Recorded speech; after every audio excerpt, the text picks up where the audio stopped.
La Trobada d'Obres Educatives 2018 a l'Hermitage, on participen equips directius de les obres educatives de la província, ha dedicat un temps a recollir el ressò del XXII Capítol general, que es va celebrar el mes de setembre a Medellín, Colòmbia. Els participants a la ROE han estat convidats a acollir les crides del capítol general, uns reptes o desafiaments que tenim de cara al futur i que passen per això.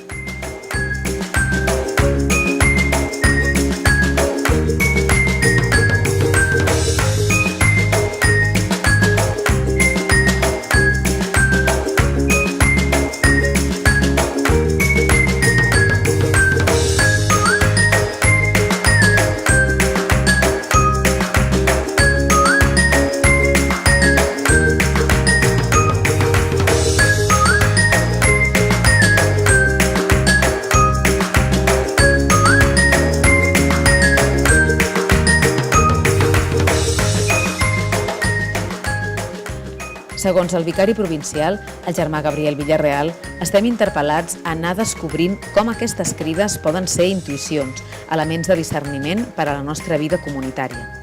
Els participants a la trobada han seguit una dinàmica per treballar el sentit de les crides, diferents espais, reflexió, interpretació dels missatges, interpel·lació, i han acabat imaginant com serà la vida marista d'aquí a uns anys.